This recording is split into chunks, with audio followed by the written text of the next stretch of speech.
Magandang umaga mga ka-mercenary, ako'y lubos na nagagalak dahil sa patuloy na pagpapadala ng mga runestone sa aking nasa sakupan ng ating mga maharlikang kasapi na mula sa iba't ibang panig ng kaharian. Shout out po sa iyo mahal na Marquez Nelson, Adipen. Shout out po sa iyo mahal na Marquez Ascal, 9411. Shout out rin po sa iyo Marquez Ezekiel Sanchez. Shout out rin po sa iyo, Marquez Jess Martinez. Shout out rin po sa iyo, Condesa Claire QT. Salamat po sa inyong mga tulong sa aking nasa sakupan, salamat po sa inyong lahat. Ang nakaraan, nagbigay ng babala ang ating bida sa Marquez ng Brantford, sa una ay nagduda ito dahil hindi kapani-paniwala ang mga sinasabi ng ating bida.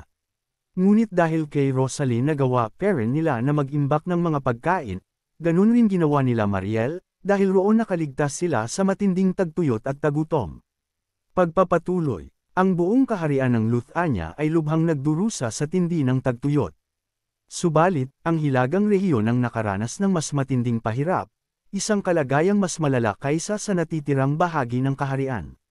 Ang dahilan ng malubhang kalagayan ay dahil sa dalawang mahal na kamahalan sa rehiyon, sina Raypold at Desmond, na siyang namamahala sa pinakamalaking taniman ng bigas sa buong hilaga. Sila ang nagpatupad ng mahigpit na pagbabawal sa pag-e-export ng pagkain. Sa isang lugar na likas ng tigang at mahirap, ang desisyong ito ay nagdulot ng mas malaking pinsala. Bukod pa rito, ang mga maharlikang nasa sentro ng kaharian ay abala sa kanilang sariling kapakanan at hindi man lang nakapagbigay ng makabuluhang tulong.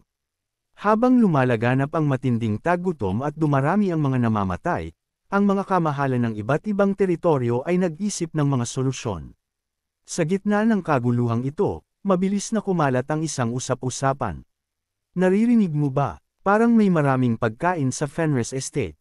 Nabalitaan ko rin. Sabi nila, nag-iimbak sila ng napakaraming pagkain dahil sa dami ng mga dumadalaw na migrante, kaya't tumaas din ang presyo. Kung mayroon silang ganoong economy, malamang ay may sobra sila. Kailangan nating makakuha niyan sa anumang paraan. Ang mga mata ng bawat isa sa hilaga ay nakatuon sa Fenris Estate. Ang kamahalan ng Fenris ay isang bata pa at bagong sikat, at ang hukbo ng teritoryo ay itinuturing na mahina. Ang sitwasyon na ito ay sapat na upang matakam ang sinuman sa posibilidad ng pagkilos. Kung maaari nilang sakupin ang Fenris Estate, siguradong malalampasan nila ang matinding tagutom na ito ng walang hirap. Gayunpaman, sa kabila ng kanilang labis na kasakiman, hindi nila maaaring ipahayag ang digmaan laban sa Fenris Estate. Lin Tiek, ang batang yan ay sinusuportahan ng Marquez ng Brantford. Napakaswerte niya, nakakuha lang ng pabor mula sa isang maimpluwensyang figure dahil lang sa ilang pampaganda. Bakit naman tinanggap ng faction ng hari ang isang tulad niya? Ang Marquez ng Brantford at ang faction ng hari ang matatag na nasa likod ni Ghislaine. Ang pag-atake sa Fenris ay katumbas ng pagpapahayag ng digmaan laban sa kanila. Walang sinuman sa mga kamahalan sa hilaga ang sapat na matapang upang akuan ang ganoong panganib. Dahil alam nilang magiging sanhi ng kanilang pagkawasak ang pakikipagdigma, nagpasya ang mga kamahalan na mag-alok na lang ng mga kasunduan. Sa kauna-unahang pagkakataon, ang mga kamahalang ito, na karaniwang umaasta na tila ang lakas ay kasing kahulugan ng hustisya, ay nagkaroon ng hindi pangkaraniwang mapayapang diskarte. Kaya't, mga emisaryo mula sa iba't ibang kamahalan at iba't ibang organisasyon ang ipinadala sa Fenris. Sila ay buong pusong nag-isip na madali nilang makukuha ang pagkain. Kailangan niya tayong tretuhin ng may respeto para sa kapakanan ng kanyang ama. Sa sandaling, matapos ang tagtuyot, kakailanganin niya ulit ang ating suporta. Tama ka, ang hilaga ay laging may matibay na ugnayan ng katapatan. Sa totoo lang, ang Ferdium ay nabuhay hanggang ngayon dahil sa atin. Kung mayroon siyang kaunting utang na loob, dapat ay magbaw siya sa ating harapan. Nagmamayabang ang mga kamahalan, umaastang tila ang kanilang nakaraang suporta para sa Ferdium ay isang napakalaking kabutihan. Sa katotohanan, ang kanilang suporta ay sadyang sapat lang upang mapanatiling buhay ang mga tao, at kahit noon pa, laging may bahid ng makasariling motibo. Noong nakaraang digmaan, tuluyan nilang hindi pinansin ang mga panawagan ni Ferdium para sa tulong. Ngunit ang mga katotohanang ito ay matagal nang nabura sa kanilang mga alaala. Gayunpaman, ang kanilang mayabang na pag-aakala ay gumuho sa sandaling dumating sila sa Fenris. Sinalubong ni Claude ang mga emisaryo at agad na humingi ng kanilang pangunawa. Sa kasamaang palad, napakaraming panauhin, at wala na kaming matirhan. Walang matitirhan, sabi mo. Opo, gayunpaman, naghanda kami ng ilang malalaki, maganda, at kahangahangang mga tolda para sa inyo. Maari po ba kayong manatili na lang doon? Ang mga salita ni Claude ay hindi sapat upang maitago ang galit ng mga emisaryo. Paano mo nagawang fretuhin ang mga emisaryo ng ganito? Ako ay may buong autoridad mula sa aking kamahalan. Ito ay isang asal na lumalabag sa kaugalian at kagandahang asal. Napakalaking insulto. Minamaliit mo ba ang buong teritoryo ko? Sa kabila ng kanilang matinding pagtutol, kinamot lang ni Claude ang kanyang tainga na may halong inis. Ano pa nga ba ang magagawa niya? Wala na talagang natitirang lugar para manatili sila. Ang maliit na kastilyo ay halos sumabog na sa dami ng mga emisaryo, at wala nang matitirhan. Sa simula, naisip ni Claude na mag-alok ng mga kwarto ng mga alipin, ngunit tinutulan ito ni Ghislaine. Hindi ko hahayaang magdulot ng problema sa ating mga tao ang mga dayuhan na may kadudad-ang intensyon. Kung walang espasyo, maglagay ng mga tolda para sa kanila sa labas. Dahil iyon ang utos ng kanilang kamahalan, wala nang magawa si Claude. Gayunpaman, ang patuloy na pagbaha ng mga reklamo ay nagsisimula ng sumubok sa kanyang pasensya. Ayan na, tingnan ninyo, ayaw ko rin ito gaya ninyo, pero wala na talagang espasyo. Ano ang magagawa ko? Napakaraming panauhin ang dumating na lampas na sa aming kapasidad. Seryoso, bakit ang dami ninyo? Hindi naman ito isang sikat na restoran o ano? Hay! Napakasakit sa ulo nito, sabi ni Claude. Dahil ang punong tagapamahala ay may ganitong saloobin na parang, sige, kung ayaw mo, umalis ka, walang ibang pagpipilian ang mga emisaryo kundi sumunod. Sige na, sumama na tayo sa ngayon. Ang mga dumating ng huli ay nanatili sa mga tolda sa labas. Ang mga toldang ito, bagamat malalaki, ay walang laman sa loob. Sa halip na magbigay ng paghanga, nagdulot lang ang mga ito ng pang-araw-araw na reklamo at pagmumura. Ang hindi komportableng pagtulog sa mga pansamantalang higaan ay nagdulot sa kanila ng pananakit ng katawan, at si Ghislaine ay hindi man lang nag-abalang makipagkita sa kanila agad, kaya't sila ay pinaghintay ng matagal. Sa harap ng ganoong hindi inaasahang pagtrato, sila ay nanginginig sa galit. Ang batang yan, dahil lang sa nakapag-imbak siya ng kaunting pagkain, akala niya ay nasa tuktok na siya ng mundo. Siya ay isang kahihiyan na hindi man lang alam ang tamang kagandahang asal ng isang maharlika. Tingnan natin kung gaano pa siya magiging arrogant.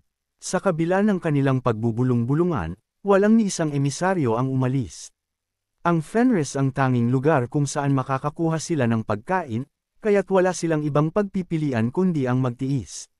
Sa paglipas ng oras at araw, at nang sapat na ang bilang ng mga emisaryo, sa wakas ay pinatawag sila ni Ghislaine ng sabay-sabay. Ang silid ng pagpupulong ay napakaliit kaya't karamihan sa mga tagapaglingkod ay kinailangang maiwan sa labas, at ilan lamang na kinatawan ang pinayagang makapasok. Gayunpaman, ang silid ay umugang sa magulong enerhiya ng isang masikip na pamilihan. Ang mga emisaryo ay lubhang nasaktan, ngunit ginawa nila ang lahat upang itago ang kanilang nararamdaman. Tiningnan sila ni Ghislaine ng casual, na may ngiti sa labi, bago siya nagsimulang magsalita. Magkano ang plano ninyong ialok? Ang tanong ni Ghislaine na parang isang mangangalakal ay nagpatahimik sa mga emisaryo. Ayon sa kanilang orihinal na plano, nilayon nilang maghalo ng paghimok at banayad na pagbabanta upang makakuha ng pinakamaraming pagkain mula sa batang kamahalan. Ano sa tingin mo ang dapat nating ay negosyo sa ganitong uri ng kapaligiran? Lintiek, magkano ang dapat nating ialok? Ang iba ay siguradong nakatingin din sa supply ng pagkain. Baliw ito, magtatapos ba talaga tayo sa isang bidding war? Karaniwan, ang mga transaksyon sa pagitan ng mga teritoryo ay isinasagawa ng lihim. Ito ay upang maiwasan ang mga sitwasyon kung saan ang ibang teritoryo ay maaaring magsabi, ngunit binigyan mo sila ng mas magandang kondisyon. Gayunpaman, sa pamamagitan ng pagtipon ng mga kinatawan mula sa maraming teritoryo sa isang lugar, ang anumang pagkukunwari ng negosasyon ay nawala ng saysay. Ngayon, ang sinumang mag-aalok ng pinakamataas ay siya lang ang magkakaroon ng karapatan. Ang mga emisaryo ay sandaling nag-ulo, ngunit bago pa man maging isang tuwirang subastahan ng kapaligiran, ilang emisaryo ang nagpalitan ng tingin at lumakad pasulong. Ang kanilang tugon ay angkop sa mga nakaligtas sa malupit na hilagang lupain na umasa sa kanilang galing sa pagsasalita upang mabuhay. Ahem, ako po ay narito na kumakatawan sa Zimbar Estate. Formal naming hinihiling ang suporta ng Fenris Estate sa mga supply ng pagkain. Hiling, opo, matagal na po kaming nagbigay ng malaking suporta sa Ferdium sa paglipas ng mga taon. Tiyak na, Baron, hindi mo matatanggihan na nakatulong ito sa iyong paglago. Ngayon na ang aming kalagayan ay naging mahirap, umaasa kami na maaalala mo ang kabutihang loob na ipinakita namin. Ang emisaryo ay nagbigay ng mahabang talumpati na nagdedetalye kung gaano karami ang kanilang nagawa para sa Ferdium sa nakaraan. Ang mensahe, gayunpaman, ay nagbabalik tanaw sa, tinulungan ka naming mabuhay sa lahat ng panahong ito, kaya't ngayon ay oras mo na upang magbigay. Mabilis na sumali ang ibang mga emisaryo upang dagdagan ang presyon kay Ghislaine. Ang hilaga ay laging nagbabahagi sa bawat isa ng mga paghihirap. Ang Ferdium ay nagtiis lamang sa mga paghihirap nito dahil sa amin. Ngayon ay oras mo na upang maging mapagbigay, Baron. Sunod-sunod na nagbigay ng pahayag ang mga emisaryo na nagpapahiwatig na, ikaw ay responsable para sa amin ngayon. Ang kanilang kaiabangan ay kahanga-hanga para sa mga individual na narito upang humingi ng pagkain. Ang kanilang mayabang na saloobin ay nagmula sa mga taon ng paghawak ng kapangyarihan sa kanilang mga pakikipag-ugnayan sa Ferdium. Kahit na ang kapangyarihan ay nagbago pansamantala, inakala nilang babalik din ito sa dating kalagayan. Pagkatapos ng lahat, ang isang mahirap na rehiyon tulad ng Ferdium ay tiyak na kakailanganin ang kanilang suporta upang mabuhay. Kaya't, naniwala sila na magdadalawang isip si Ghislaine na maging malupit, na isinasaalang-alang ang kinabukasan ng kanilang relasyon. Ang pag-aakala na iyon ay gumuho dahil sa ngiti ni Ghislaine at sa kanyang mga sumunod na salita. Hindi ba dapat ay sa aking ama ninyo sinasabi iyan?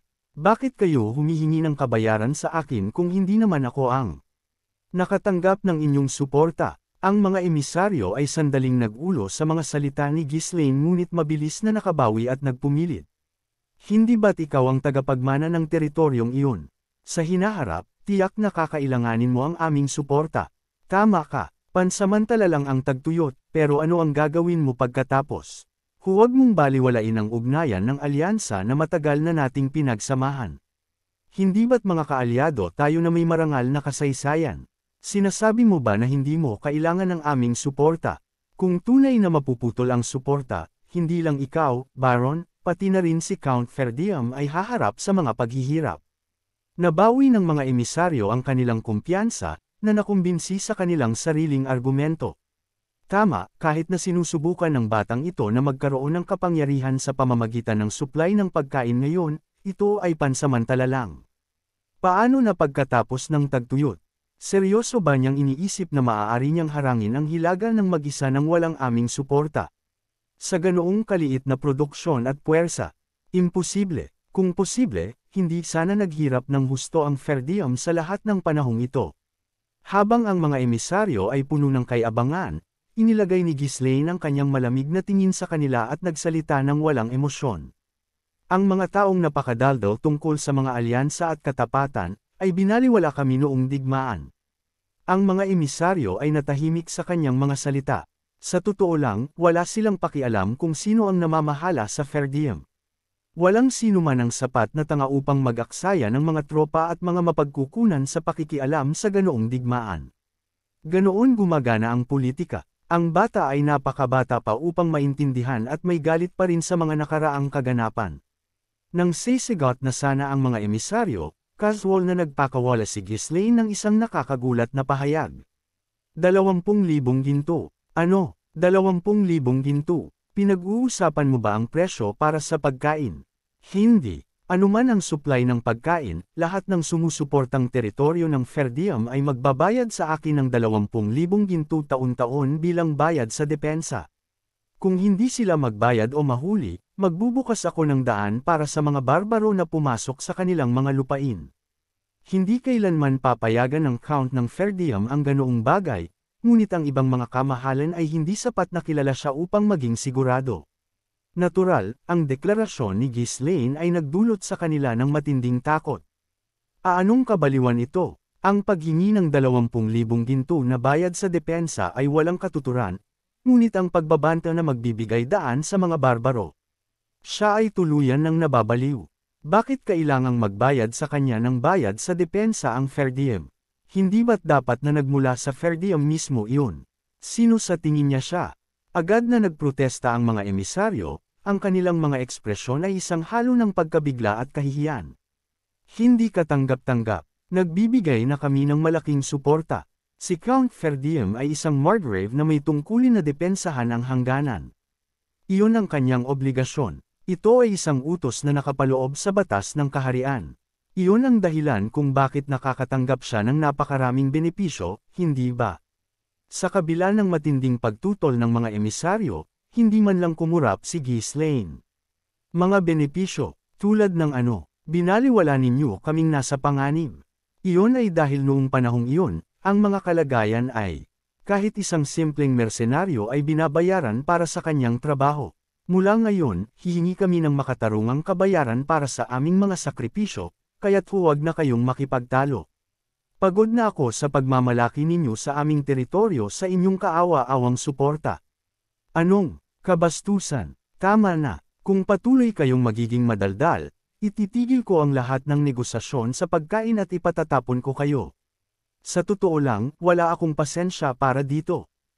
Tingnan ninyo ako, napakabait ko pa, pinagbibigyan ko pa ang inyong walang katapusang daldal. Ikaw na salbaha, bastos na bata. Sigaw ng mga emisaryo na galit sa ating bida. Sa harap ng banta na itatapon, ang mga emisaryo ay nag-aatubiling na nahimik. Ang pagkuha ng supply ng pagkain ang kanilang pangunahing prioridad sa ngayon. Ngunit sa loob, ang galit ay kumukulo. Ilan sa kanila ang nagpalitan ng matatalim na tingin, habang nagngingit-ngit ang kanilang mga ngipin. Maghintay ka lang. Kapag natapos na ang tagtuyot na ito, hindi ka makakatakas sa ginawa mo. Ang batang ito ay nag-iisip na maaari niyang gawin ang anumang gusto niya dahil sinusuportahan siya ng Royal Faction. Bayad sa depensa. Parang magbabayad kami ng ganoong bagay. Kung magsasama-sama tayo, unti-unti nating dudurugin siya. Magiging madali lang iyon. Ang kanilang mga arroganting pag-iisip ay nagmula sa kanilang kamangmangan kung gaano kabilas na umuunlad ang Fenris. Naniwala sila na isang swerte lang na ang isang dating hindi gaanong mahalaga at mahinang teritoryo sa militar ay nakapag-imbak ng pagkain dahil sa pagdami ng mga naninirahan. Samantala, ang ibang mga emisaryo, na nakita ang kanilang mga kasamahan na pinahiya, ay nagpasya na manahimik. Kung ang mga nag-aangking may koneksyon sa Ferdium ay ganito ang pagtrato, ano ang mangyayari sa mga walang koneksyon? Hindi sulit ang panganib na makialam. Habang ang bulwagan ay nanahimik ng hindi komportable, tiningnan ni Ghislaine ang silid na may mapaglarong ngiti. Kung gayon, sisimulan na ba natin ang negosasyon? Sa sandaling lumabas ang kanyang mga salita, isa sa mga emisaryo, na maingat na nagmamasid sa kapaligiran, ang nagtaas ng kanyang kamay. Mag-aalok ako ng 10 pilak bawat sako ng trigo. Bago ang tagutom, ang isang sako ng trigo ay nag-a-average ng 3 pilak, at bumaba hanggang 1 pilak sa panahon ng anihan. Ang pag-aalok ng 10 pilak ay ilang beses na mas mataas kaysa sa karaniwan. Sa pagdinig nito, mabilis na sumali ang iba, na nagtataas ng kanilang mga bid. Mag-aalok kami ng 11 pilak. 12 pilak mula sa amin. 13 pilak dito. Ang takot ang nagtulak sa kanila na itaas ang mga presyo. Bagamat kumalat ang mga usap-usapan na ang Fenris ay nakapag-imbak ng pagkain, walang nakakaalam kung gaano karami ang sobra. Sa takot na baka maubos ng iba ang lahat, nag-uunahan sila sa pagbid, ang kanilang mga tinig ay pumuno sa bulwagan na parang isang masikip na pamilihan. Sa gitna ng kaguluhan, isang kalmado at malalim na boses ang umalangaw-ngaw. Isang ginto, ang nakakagulat na presyo ay nagpatahimik sa silid, at lahat ng mga mata ay tumingin sa nagsalita. Nakita ang isang nasa edad na lalaki na nakasuot ng damit, ang kanyang poster ay nagpapahiwatig ng kayabangan. Nang tumingin si Ghislaine sa kanya, isang malamig na ngiti ang lumitaw sa kanyang mukha. Hindi pa man din nagsisimula ang usapan, ramdam na ang bigat ng tensyon sa malaking bulwagan. Nakaupo si Glenn, isang makapangyarihang salamangkero mula sa prestihiyosong Scarlet Tower, sa dulo ng mahabang mesa. Ang kanyang tindig ay mayabang at kampante, tila isang hari na nagbibigay ng pabor sa kanyang mga nasasakupan. Isang ngiti ang nakapaskil sa kanyang labi habang pinagmamasdan ang mga delegado mula sa iba't ibang lupain sa Hilaga. Ramdam niya ang paggalang at pagkamangha sa kanilang mga mata. Ako si Glenn mula sa Scarlet Tower.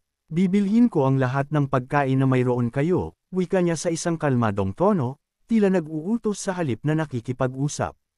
Sa sandaling marinig ang pangalan ng kanyang tore, lalong namutla at nagulat ang mga tao. Ang Scarlet Tower, isang kuta ng mga salamangkero na pinuprotektahan ng Duke ng Delphine, ay kasalukuyang kinikilala bilang pinakamalakas na tore sa buong Hilaga. Bukod pa rito, kilala rin si Glenn sa kanyang sarili. Bilang isang Fifth Circle Mage at tagapamahala ng mga panlabas na ugnayan ng tore, isa siyang figure na dapat igalang. Ibinaba ni Glenn ang kanyang tingin sa paligid, may ekspresyong tila nagsasabing, sapat na siguro ito. Hindi na niya kailangang magsalita pa. Ang iba pang mga delegado ay napalunok na lamang ng kanilang laway, hindi makapagsalita. Isang ginto para sa isang sako ng trigo. Sobrang yaman talaga ng Scarlet Tower, bulong ng isang delegado. Mga baliw, kung bibilhin nila yan sa ganoong presyo, paano naman tayo? Nagmamayabang lang ba sila? Sagot ng isa pa, para sa mga naghihirap na lupain sa Hilaga, imposible ang presyong iyon. Kulang na nga sila sa pambili ng pagkain para lang mabuhay hanggang sa susunod na ani. Ang bumili sa ganoong halaga ay tiyak na magpapalugi sa kanila bago pa man dumating ang ani. Ngunit para sa isang Mage Tower na may kakaunting miyembro at sandamakmak na pondo, madali lang para sa kanila ang bumili sa ganoong presyo. Ngunit hindi pa rito natatapos ang kanilang pag-aalala. At narinig ko rin ang mga balita tungkol sa isang runestone. Bibilhin din namin ang lahat ng meron kayo, dagdag ni Glenn, na may kumpiyansa sa kanyang tinig. Sa pagbanggit ng runestone, nagliwanag ang mga mata ng mga delegado. Nagkaroon ng sakam na tingin sa kanilang mukha. Totoo nga na may runestone ang baguhang yan. Sana'y inagaw ko na lang noon. Kainis, ang isang ganoong kayamanan ay napunta lang sa isang kagaya niya. Sayang, talagang sayang. Alam ng lahat ang tungkol sa runestone.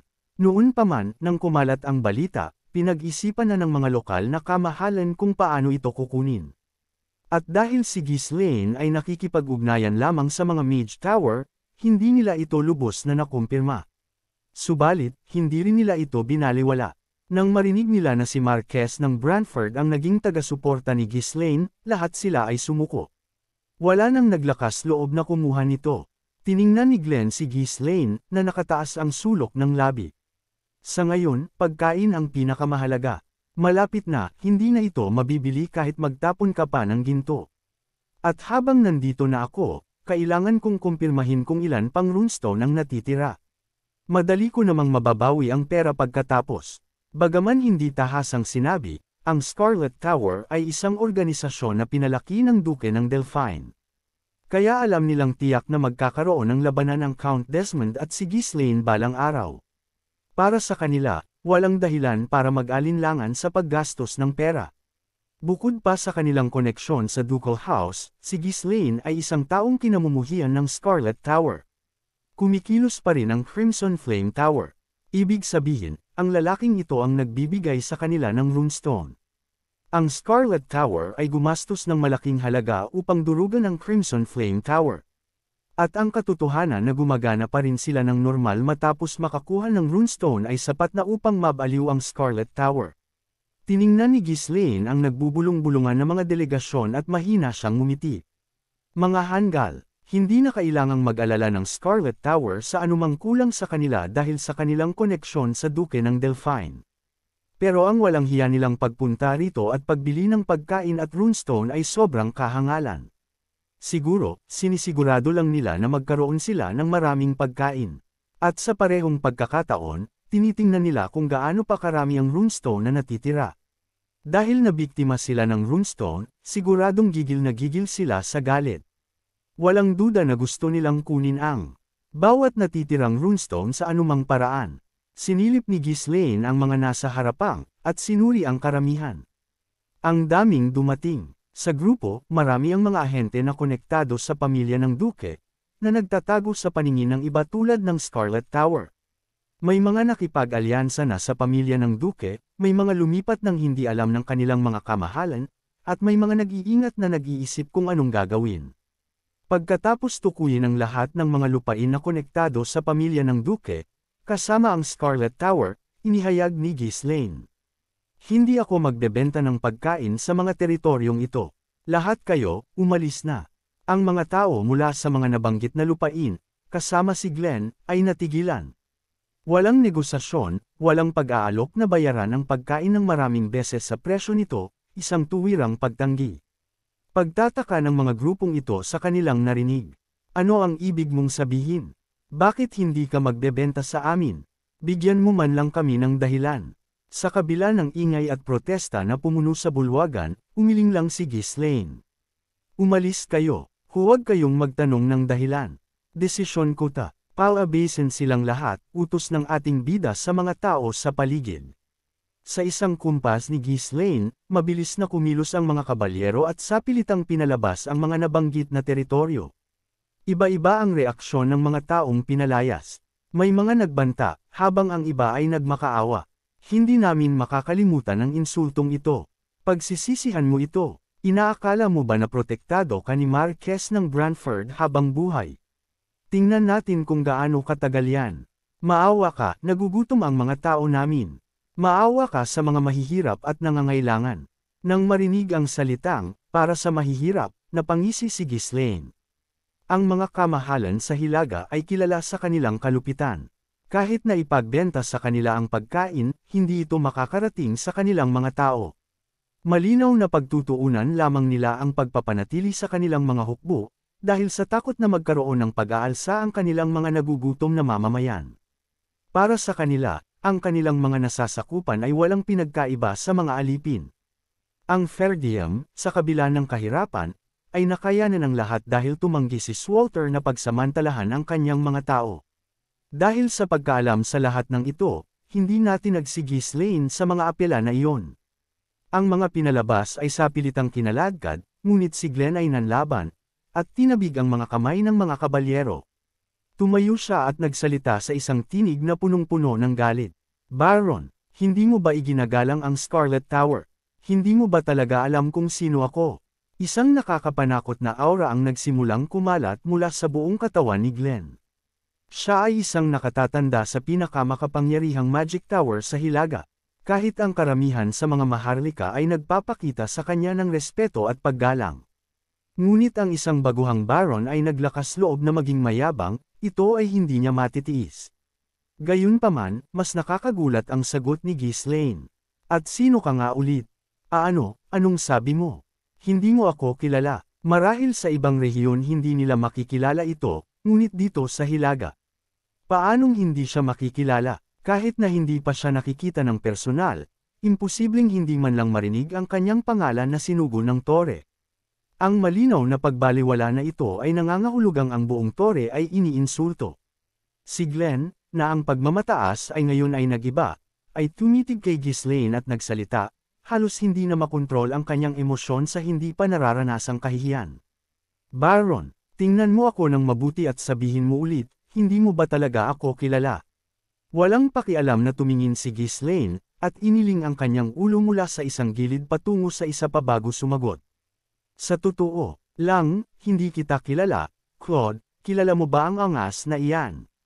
Sikat ba siya? Ay, seryoso, bakit sa akin mo tinatanong yan? Hindi ko rin siya kilala, ngayon ko lang nakita mukha niya, tanda na nga at ano nga Panaglon?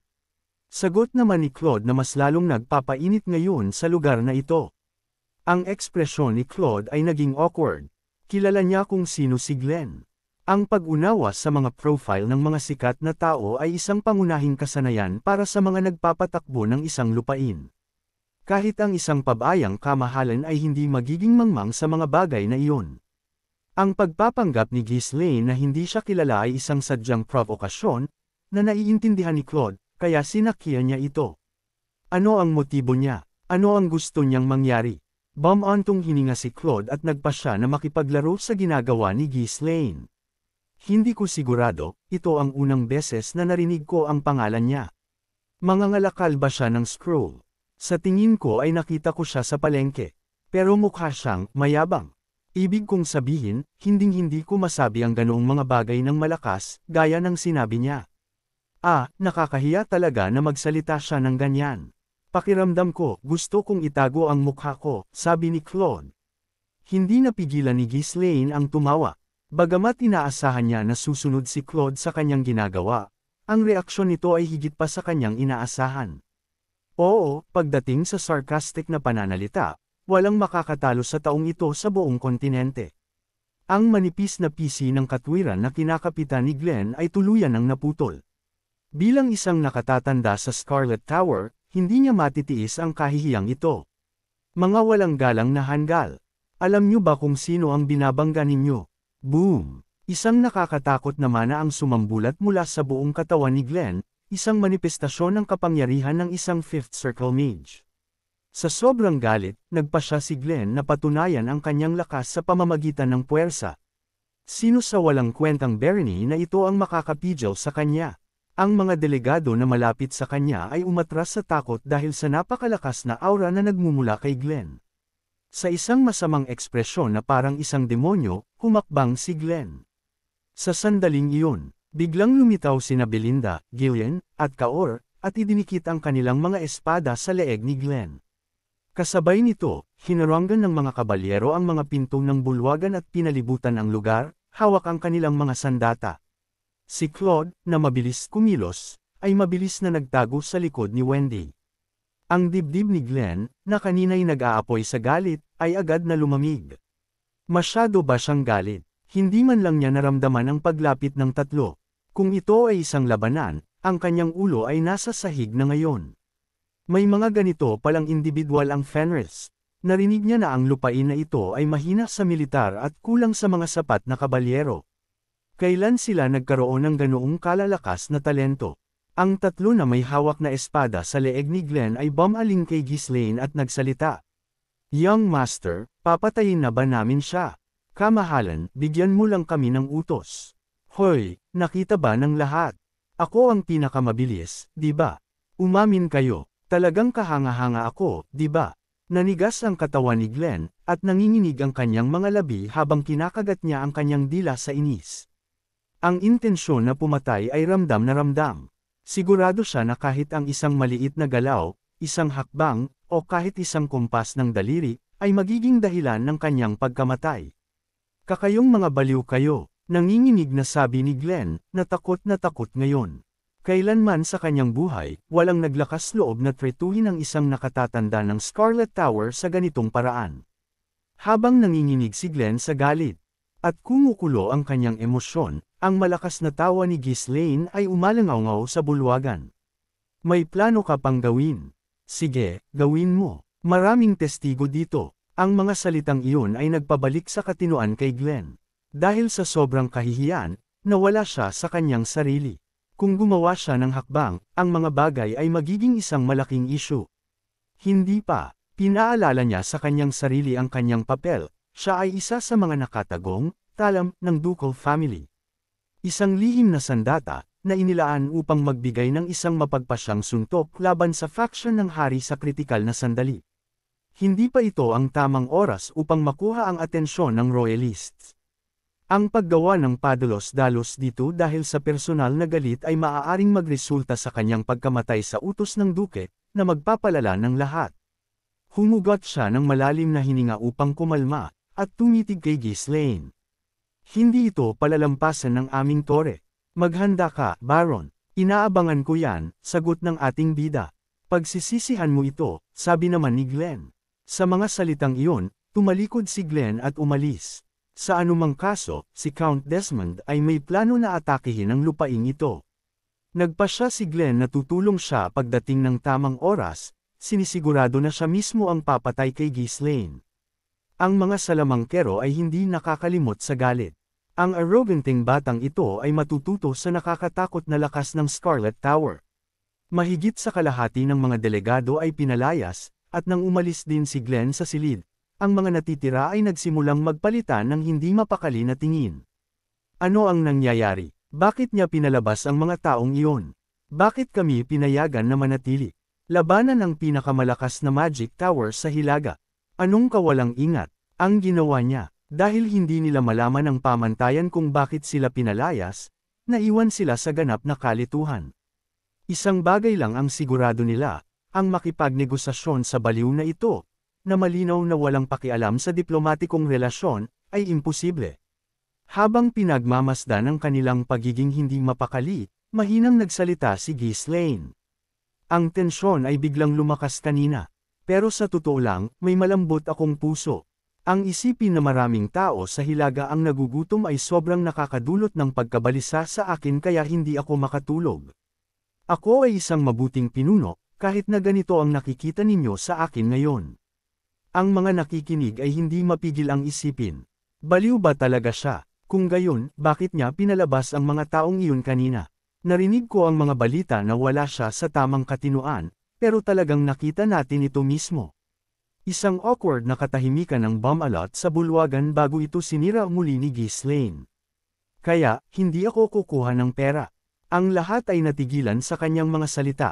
Sa ngayon, ang pagkain ay kasing halaga ng ginto, hindi, kahit ang pag-aalok ng ginto ay hindi sapat upang makuha ito. Ngunit sinabi niya na hindi siya kukuha ng pera.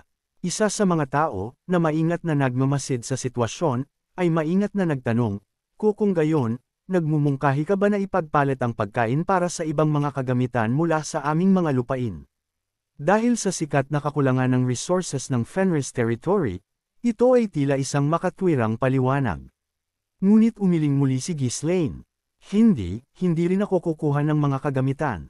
Ang mga mukha ng mga natitirang delegado ay nagliwanag sa kanyang sagot. Kung hindi siya kukuha ng pera o kagamitan, ang lahat ng maaari nilang ialok ay ang kabutihang loob. Anong kahangahangang binata? Siguro, nagpapanggap lang siyang matigas kanina, pero malambot pala ang kanyang puso. Sabi ng mga ito na humahanga na ngayon sa ating bida. Sobrang bata pa niya. Ang kanyang mga aksyon ay kaibig-ibig. Nagsimulang itago ng mga sugo ang kanilang tunay na intensyon sa likod ng maingat na mga ekspresyon. Ang kailangan lang natin ay ang pagkain. Maaari nating baliwalain ang anumang mga hinihingi para sa pondo ng depensa. Ang tagtuyot na ito ay matatapos rin. Kapag natapos na, maaari na nating harapin ang kanyang kaiabangan. Sa ngayon, swerte siya na mayroon siyang stock ng pagkain. Sa tingin niya ba ay magtatagal ito? Hindi ganoon kabait ang mundo. Pinipigilan ng kanilang tawa, ang mga pisngi ng ilan sa mga sugo ay kumaibot-kibot. Sa sandaling iyon, casual na nagbitiw si Ghislaine ng isang nakakagimbal na balita. Sa halip na pera, kukuha ako ng mga sundalo. Ang bawat lupain ay dapat magpadala ng isang bilang ng mga tropa na proporsyonal sa laki nito. Ang mga mukha ng mga sugo ay namutla sa isang iglap. Ito pala ang plano ng ating bida sa simula pa lang, kaya pala siguradong sigurado siya magkakaroon siya ng 3,000 mga sundalo ay dahil pala sa pangyayaring ito. Kaunting sandali na lang talaga ay magaganap na ang pananalasa ng ating bida. Abangan! Kung nagustuhan po ninyo ang aking recap, huwag sana ninyong kalimutan ang mag-like o mag-comment. Maraming salamat.